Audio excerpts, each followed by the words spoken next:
Cemeteries are supposed to be quiet, peaceful, places where the living remember the dead. But the truth is, not all graves are at rest. My name's Aaron.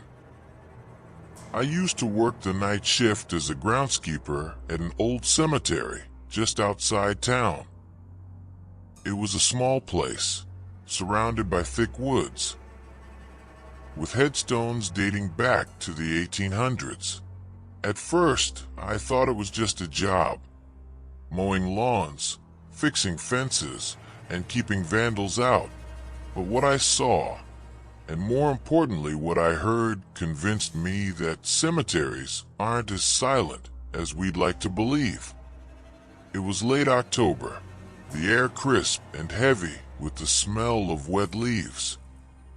My shift usually started at dusk, and by midnight I'd sit in the caretaker's shed, sipping bad coffee and listening to the rain on the tin roof.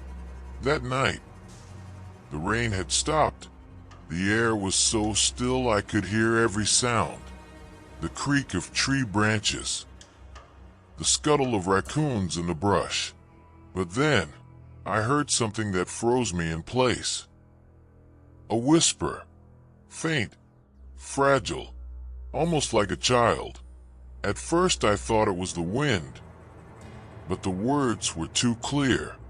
They came from the direction of the oldest part of the cemetery, the section with crumbling gravestones, half swallowed by moss.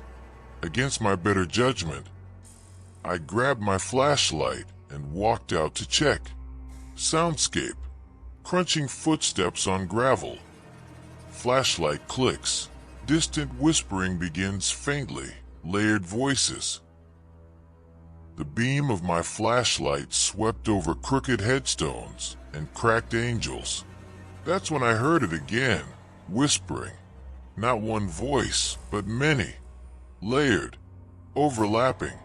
They were coming from the ground.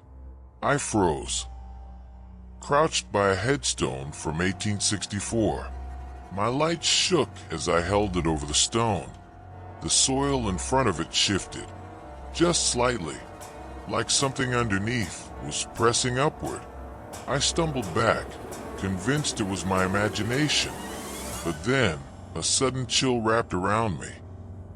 So cold I could see my breath, and clear as day, a voice whispered right behind me, "Aaron." I spun around, light slicing through the dark, but no one was there, just rows of silent graves. I backed away, but the whispers grew louder, chasing me. Some pleaded, some wept, and some laughed. Low, broken laughter that didn't sound human at all. I bolted toward the caretaker's shed, but as I passed the center of the graveyard, something caught my eye. A grave, freshly disturbed. The soil was damp, uneven, as if someone had been digging from the inside. Soundscape: shovel scraping, dirt falling, muffled banging under soil. And then a muffled cry, a voice beneath the ground. "Help, let me out."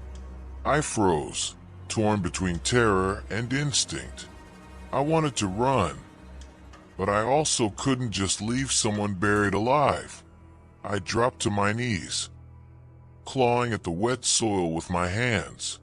My nails broke, mud packed under my skin, and the voice kept begging, weaker, fainter.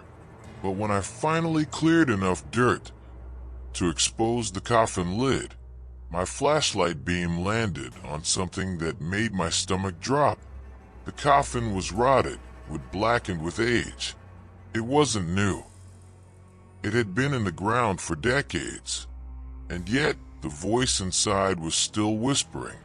The lid began to crack, splinter, from the inside. I scrambled back as skeletal fingers forced their way through the wood. Not flesh, not living, but moving anyway. The whispers rose to a deafening chorus, swirling all around me, words I couldn't understand. except for one phrase repeated over and over. Join us. The ground beneath me shook, graves shifting, soil caving in. Hands pale, bony, some rotted, some fresh, burst through the earth around me, grasping, clawing at my clothes. I screamed, kicking free, stumbling toward the gates. The voices chased me, echoing through the trees. As I ran, I risked one last glance back. Every single grave was open, and in the lightning flash, I saw them. Dozens of figures standing between the stones, their mouths moving in unison, whispering into the night. I quit that night, never went back. The cemetery is still there, tucked behind the woods. I drive past sometimes, but I never set foot inside. And yet every so often, when the night is still and the rain has just stopped, I hear them again. Whispers, calling my name, and I know they're still waiting.